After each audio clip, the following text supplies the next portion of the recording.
It's amazing. Hey, I'm Sebastian Gutierrez, and I'm a little nervous because there's a lot of people up there, but thank you for coming. Yes, like Janet said, this is part two. I'm very excited that you're here to watch part two of what is, according to my mother, the most highly anticipated trilogy since The Lord of the Rings.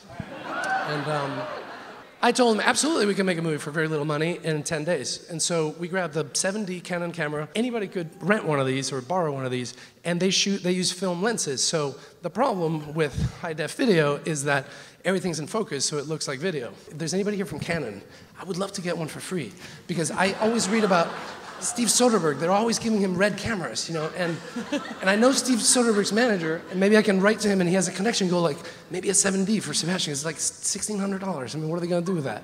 And I would love to use that, because it means that, what's cool about it too is that you can make a movie, because it's a still camera. We were like on Sunset Boulevard, it looks like you're taking a picture, so you don't even need a permit, because you're like, oh, I'm just taking a picture, and you're shooting amazing video, right? And I think we should bring the cast up here. Let's bring up Carla Gugino, and Emmanuel Shrieky, and Malin Ackerman, and Emma Bell, and you guys should ask them questions. All kidding aside, we made the original movie really for ourselves. It was really an experiment. We didn't even know if it, there it is, Women in Trouble, the man redeems himself. I love him so much, he should be a still photographer. And as we were in the middle of making the movie, we decided, this was so cool, we should do one of these a year. So the idea was hatched for the sequel during the beginning of the first one, and then we came here and they treated us so well that we came back. Therefore, so the sequel was always in the works. The trilogy aspect of it, again, it's not like I'm George Lucas and I was like, this is part 4, and there's 3 before, the mythology of the women. It just seemed that the episodic nature of the first movie, by having just snippets of these women's lives, it made it very easy to be able to go, well, I can imagine this person in this other situation. So it became more a matter of like, why not make a cool little movie that we like, rather than talk about it for 2 years? I have a question more for the actresses. Thank God. How do we prepare?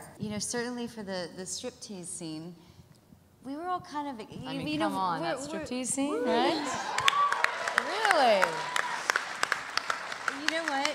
We've become such a family, and Sebastian is like the greatest person to make you feel amazing all the time. So you just feel confident and safe, which is great. What made me choose the name Elektra? Like in a Greek mythology, like deep in my past, did I have a thing for vacuum cleaners?